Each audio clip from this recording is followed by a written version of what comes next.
For greater convenience and portability, spectacle-mounted indirects are also available. The lighter weight is achieved by having fewer core functions, principally light intensity and aperture adjustment. Their portability, however, makes them particularly useful for bedside and domiciliary consultations. Probably one of the most useful practical innovations is the recent development of the cordless instrument. This allows entirely unrestricted mobility of the examiner and does away with troublesome wires and cables that invariably get in the way and can be a safety hazard as well as a distracting nuisance.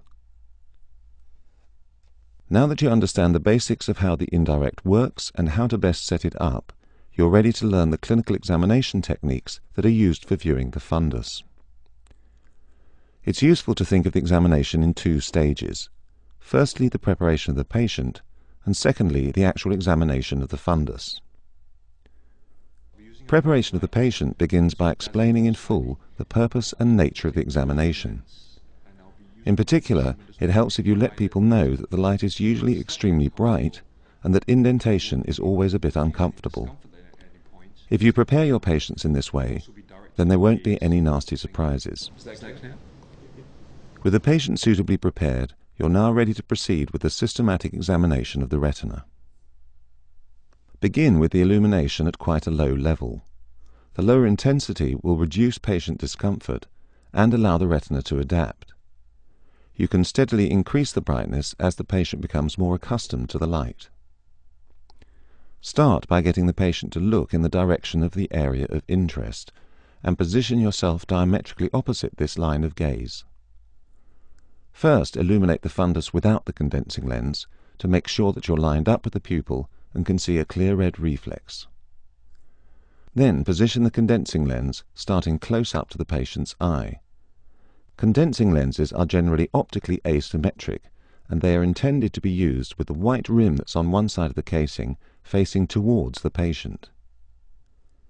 You need to keep the patient's pupil, the condensing lens, and your illumination beam anchored together along an imaginary straight line. Slowly pull the lens towards you until you begin to get a view of the fundus.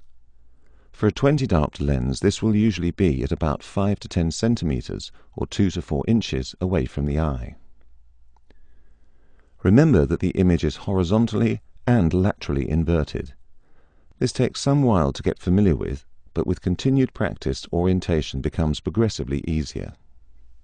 When performing a comprehensive examination of the fundus, most examiners stand at the head of the couch and begin by viewing the inferior retina first. This area is the easiest to indent in terms of both access and patient comfort, which helps to put the patient more at ease.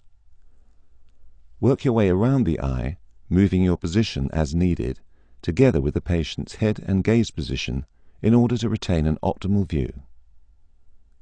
Examination of the more sensitive posterior pole should be left until last, finishing off with the optic disc and macula.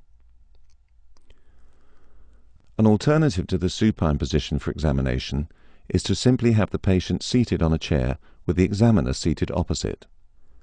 Although this is adequate for gross fundal examination, the use of scleral indentation to dynamically examine the extreme retinal periphery is very difficult.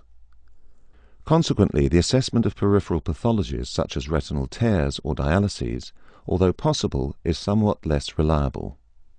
Retaining a view of the peripheral retina is a challenge in extremes of gaze because the shape of the pupil that faces the examiner becomes effectively elliptical. Recalling Gullstrand's principle of the three beams of light, this ovalization of the pupil cuts off the illumination beam, resulting in a loss of fundal view. In practice, this can be compensated for to some degree by tilting your head sideways at about 45 degrees. This brings the illumination beam back into the pupil aperture. However, the compromise is that there's usually a loss of stereopsis because now one or two of the observer beams fall outside the pupil aperture. Some newer indirects have variable pupil function described earlier that partially compensates for this pupil ovalization effect. This feature can be very helpful in this situation. Scleral indentation is an important technique for examination of the peripheral retina, and one that, although uncomfortable, needn't be too unpleasant for the patient. The two key principles to observe are the appropriate placement of your indenter and to indent in the correct direction. To position your scleral indenter, first ask the patient to look in the direction of gaze that's opposite to the area that you want to indent. Then place the indenter in the skin crease and gently slide it backwards over the globe. Whilst holding it in place, ask the patient to switch their gaze back towards the indenter, enabling it to nestle into position. Once in place, you need to apply only gentle pressure on the sclera to indent it sufficiently to view the anterior retina up to the ora serrata.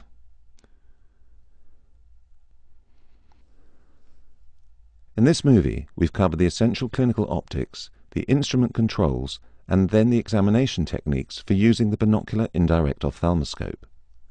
As a result, we hope that you'll now have a better understanding of how the instrument works and be more confident in setting it up and adjusting the illumination and viewing systems. Finally, as with all clinical skills, indirect ophthalmoscopy can only be mastered by repeated and regular practice.